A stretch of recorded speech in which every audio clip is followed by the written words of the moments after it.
boys. Questions? Given how things went in Oregon, how important is it, especially, or how tough is it that you have a team like Utah coming in here this first game this weekend? Real tough. They're the deepest team in our league, and might be one of the biggest teams in our league. They can put 2, maybe 3 7-footers that they can rotate. So they're big and they're deep and talented and very confident. So it's not easy coming home. It's very similar to what we had coming home for Stanford, but even a team that's had more success than Stanford. So hopefully we're just better. Having the experience of without Tony. Hopefully we can get him back to some level in these 2 home games. We don't know yet. He's still day to day. He's going to do more today. So we're looking forward to see how he does today and how he progresses throughout the week. But obviously need him. I thought he was coming off his 3 best games of his career, and then going to Oregon. We thought that's where we could exploit Oregon and Oregon State a little bit, was inside. And we tried doing that, but that's not fair to Tom. In his first couple starts, he got a lot out of what he's doing, but he'll get to that point. Tony's in his 3rd year, so he's a little bit more familiar with how to do that, and so that makes it tough because you got to find more ways of scoring, and this team's had its challenges of finding ways of scoring, and then we run into an Oregon team that just made absolutely everything, so that didn't help either. Mm-hmm. How do you get their minds right facing a team that beat you guys by 32 points? Yeah, well, we actually talked to them about, we're not guaranteed to be able to play Kentucky again. We got the guarantee of playing Utah again, so you've got an opportunity now playing a home game. That doesn't mean that equates to a win, but there is a difference of playing here and playing in Salt Lake City, and we've got to do a good job of making sure the guys have a great mindset. We had a great practice yesterday. Their mindset has been very good. We're still trying to get guys healthy on a team that's not real deep. The health is the biggest issue, and then what you're alluding to is kind of the mind.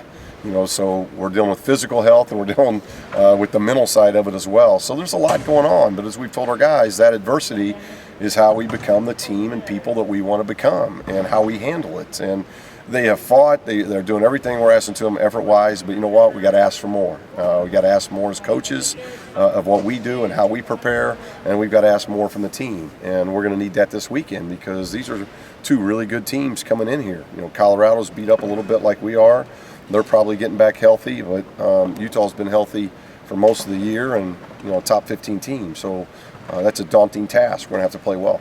If Tony were to be able to play, where's the biggest concern given that with his back? Is it posting up, or is it? Well, my biggest concern would be telling you that he's had about 8 to 10 days off. So my biggest concern with Tony would be conditioning. Mm-hmm. But he looks good. He doesn't look like, he's picked up weight or any of those things. It's different when you haven't been on the court.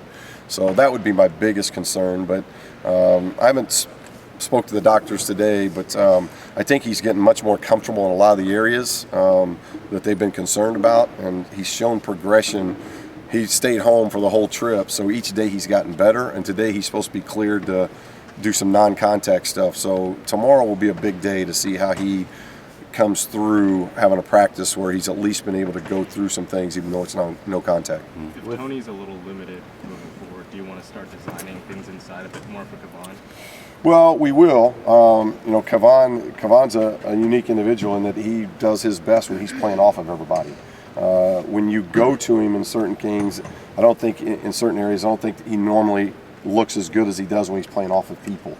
When people can create for him and he gets to slide and do the things that he likes to do, whether it be offensive rebound or it gets a short corner, we will post him, though. There's no question that we've got to post him, and we've got to get him the ball a little bit more at the pinch post area. And I think you'll see him bring it up. I do think you'll start seeing him as a way for us to give Bryce a little bit of, if a little bit of a blow is even capable for him this year, we got to get him off the ball some so that he can use his ability of cutting without the balls because he's so good at that. So that'll give our offense a little bit different look too, and I think you could see Kevon bringing the ball up some.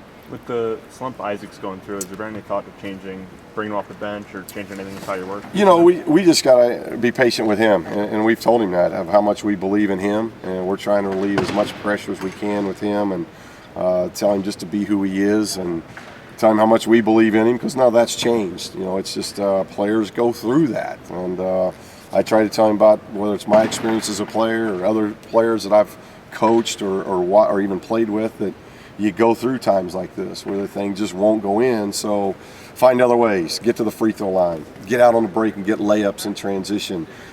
Be that defender that gets deflections or takes a charge or gets 6-7 rebounds in a game. There's so many other ways that you can control a basketball game other than just shooting. But he's such a conscientious kid, and that's what you like about him. He wants to do well, and that's why we believe in him. If he didn't care, it'd be a whole different thing. But Isaac's like a lot of our guys. They just care so deeply, but sometimes it compounds it when you're overanalyzing things. And hopefully he can just free himself up.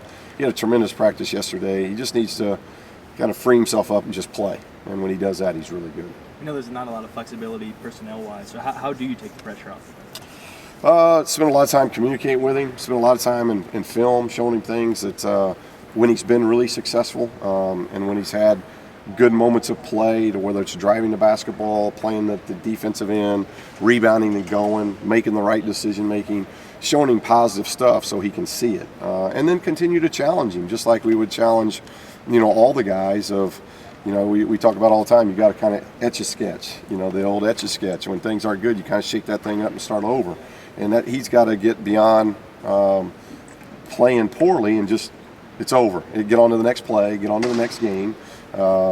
His role's not going to change. He's going to be on the floor a long time. We believe in him. We're going to go to him, and we need him to perform well, just like we need all those guys to perform well. So it's not just pressure on him. There's a lot of pressure on a lot of them. After seeing Thomas in that starting role, what does he most need to improve on? I think what you'll see him is he gets used to the physicality of really taking the next step of him being physical first. I think you'll see him go to a whole nother level. He's got a great skill set. He runs adequately right now. He'll continue to run better, but he's very strong and physical. If you ask our guys, the one guy they don't want to bang into in practice, it's Thomas.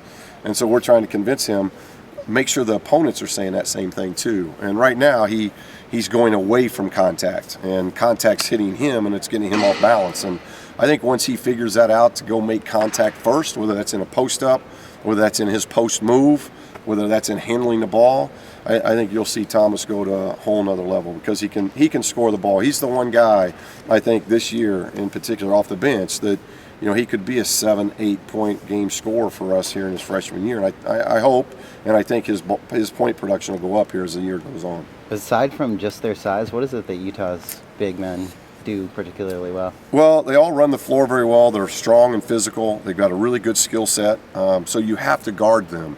And in guarding them, that frees up a lot of, now that they got leverage back, he can play the 3 and the 4. So he and Reyes can play some 4. Then you got Burkott, who's a very good freshman that comes in for him.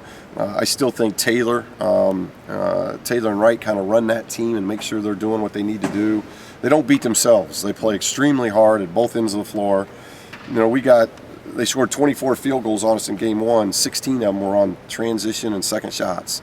So we can't give a team like this easy baskets. We have to take transition away. We have to take away second shots. If we do that, I think we can keep in the game and give ourselves a chance. If we don't, if it's like Salt Lake City where they're getting 70% of their points in transition second shots, that's going to be a long day for us. Wright and his versatility, what kind of challenges does that present? Well, he can beat you in so many ways. That's what I was talking about earlier about our young players, learning that. He doesn't have to score. He doesn't have to make shots to beat you. He's very athletic. I think, arguably, if he's not the best defending guard in our league, he's right there 1-2. He gets steals, but then if he doesn't get steals, he understands fake trapping. He understands being in the right position at the right time. He comes up with big defensive plays. He's a big guard that can rebound. So he can beat you by getting 3-4 steals a game, 5-6 deflections a game, and 7-8 rebounds a game, and not score double figures. And he can still have a tremendous impact on the game. And there are a lot of players in our league that you can say that about, and I think that's what makes him special. With Jonah cleared to practice, what does that mean for you guys, and what's kind of the arc for him? Well, we haven't talked about that, but we didn't have Juana much in December. We gave him a lot of time off to concentrate academically, and so we didn't have him much in December. So you're down with him, you're down with Jonah. Now you've got both Juana and Jonah practicing. So if we can get the regulars now back healthy, yesterday was about as full boat as we've been in 3 months, and that helped us because we were able to be very competitive in practice. If you're not real competitive in practice, it's hard to keep getting better. And yesterday we saw that, and hopefully today we're going to be, healthy enough that we'll be able to do that as well. I'm not sure, but Norman's a little sick, so don't know if he'll go today. So we just got to get everybody back healthy so that now that we got Jonah, that makes a big difference because he's a big guard, or he can play our stretch four and really do a lot of things helping both bigs and guards. Is Norman at the flu? I hope not. I'm waiting, but I'm not sure if he'll practice today. Something else. You got to deal with it. So. He's been banged up this year. Thank you. Appreciate it.